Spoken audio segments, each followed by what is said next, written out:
Tariffs on China could get as high as 245%. China has said it would not increase tariffs again, also hinting that phones and electronics may not be exempt from tariffs. In 2025, the U.S. economy is reeling, not from foreign sabotage, but from the return of Donald Trump and his chaotic trade policy. What began as a pressure tactic against China has spiraled into a full-blown global trade war, damaging U.S. alliances, industries, and investor confidence. Trump's move to impose a staggering 245% tariff on Chinese electric vehicles as part of a broader protectionist campaign that includes Canada, Mexico, and the EU backfired catastrophically. In the first quarter of 2025, the U.S. stock market lost over $3.5 trillion, with the Dow plunging 850 points and consumer sentiment collapsing to a 15-year low. Major automakers like Ford and GM warned that the new tariffs would raise prices by up to $12,000 per vehicle. Meanwhile, Tesla's European sales dropped 45% in January 2025 alone, fueled by backlash against Elon Musk's political ties to Trump. A YouGov poll revealed that 59% of British EV buyers now avoid Tesla over Musk's public behavior. Even Trump's own supporters suffered. His meme coin collapsed, wiping out mega investors. Trump Media and Technology Group stock sank 48% over 12 months. As criticism mounted, Trump doubled down with erratic declarations, suggesting Canada become the 51st U.S. state and proposing to retake the Panama Canal.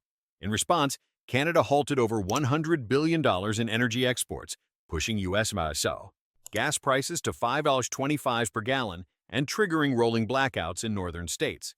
In trying to punish Beijing for dominating the EV market and leading global de-dollarization, Trump's tariff roulette backfired again. Instead of retreating, China deepened its energy ties with Brazil, Canada, and the UAE and promoted a gold-backed BRICS digital currency to challenge the U.S. dollar. The irony? In trying to isolate China, Trump isolated America instead. While Washington lashes out, Beijing is playing the long game, securing energy alliances, financing green technology, and quietly rewriting the global financial script. By 2023, more than 20% of global oil transactions were already being settled in non-dollar currencies.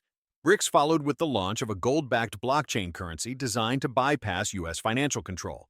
Trump's response, more tariffs, more threats, has alienated more than just rivals. Even Japan, one of America's longest-standing allies, is shifting course. Facing a proposed 25% tariff on Japanese vehicles, Prime Minister Shigeru Ishiba warned that Tokyo will not yield. Japan's auto industry contributes 7% to its GDP and supports over 5 million jobs. In retaliation, Japan hinted it could sell off $1.1 trillion in U.S. Treasury bonds, a move that could rattle global markets.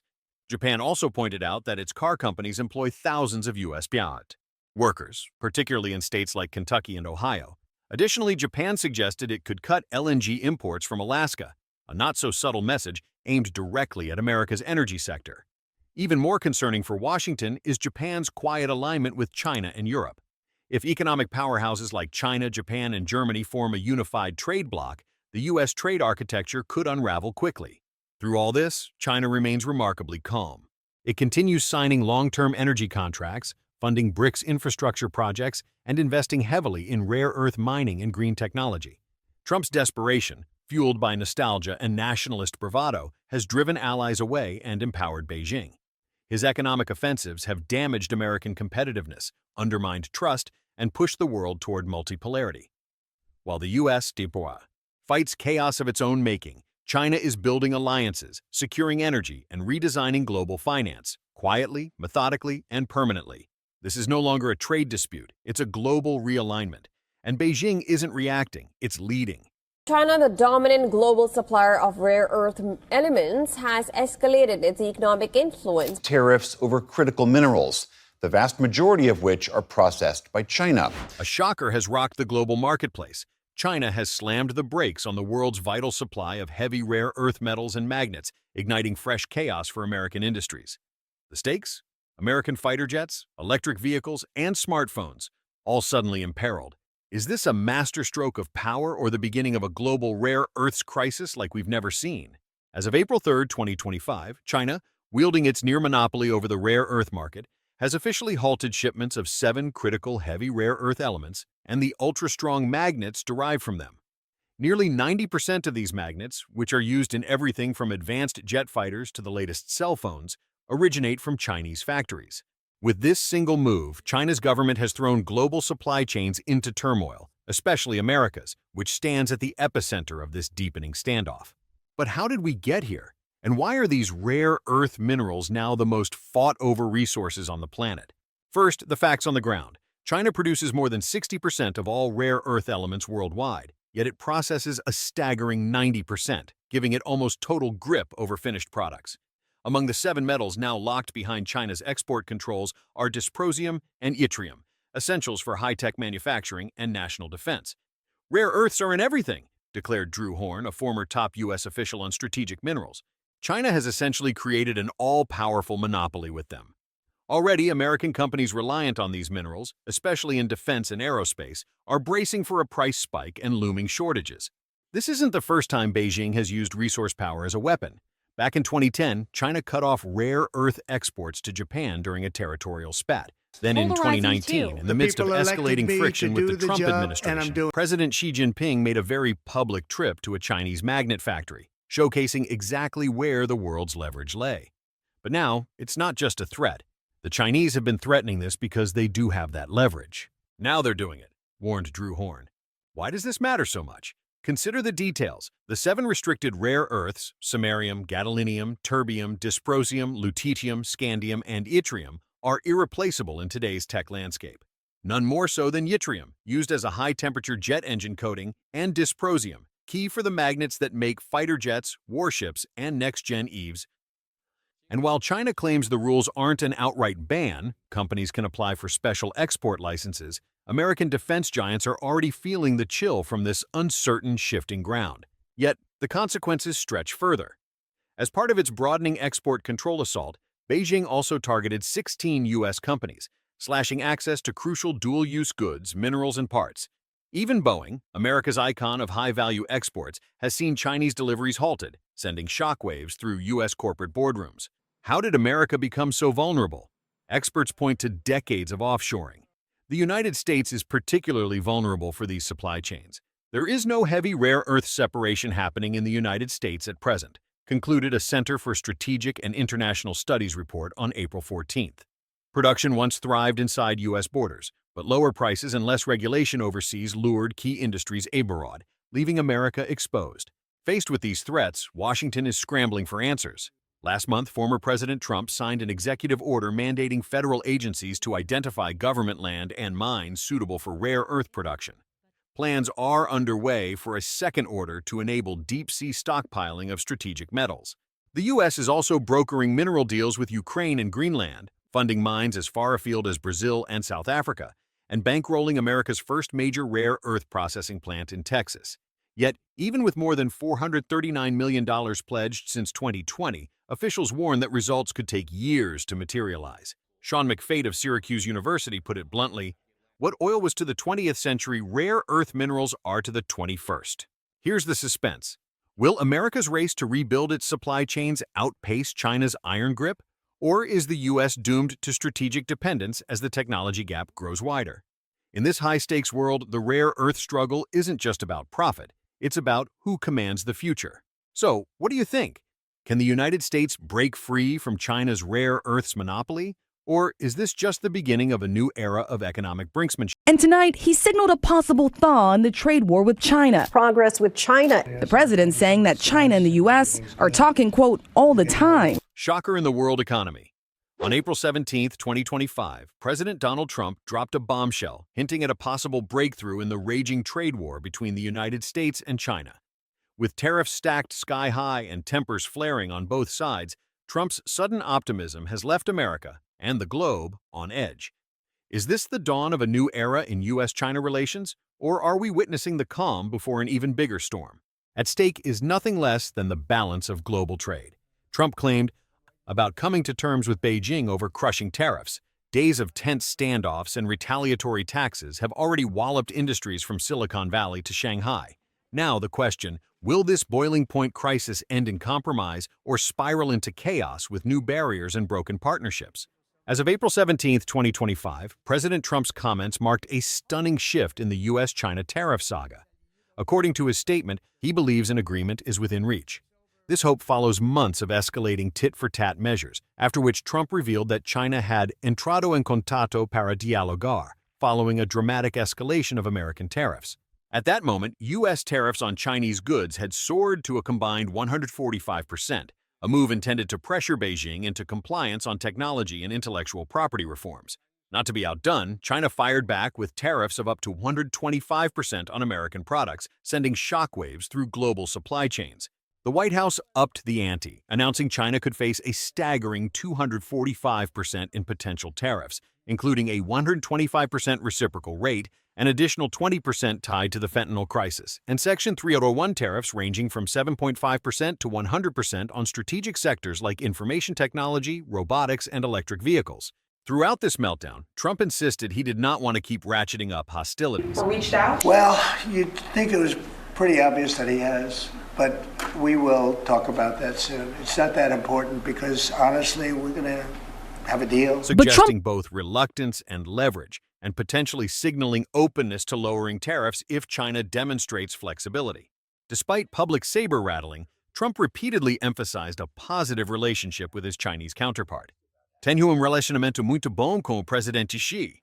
Eles entraram em contato várias vezes, Trump asserted, highlighting frequent back-channel communications and engagement even as economic threats loomed. When asked if he'd spoken directly with Xi Jinping himself, Trump replied, "Bem, é o mesmo. Eu vejo isso como algo muito semelhante. Seriam os níveis mais altos da China." But not all voices in this high-wire drama are conciliatory. In official statements, Chinese Foreign Ministry spokesperson He Yongxian fired back, 护自身正当合法权益。如果美方置两国和国际社会的 The 利益 message was clear.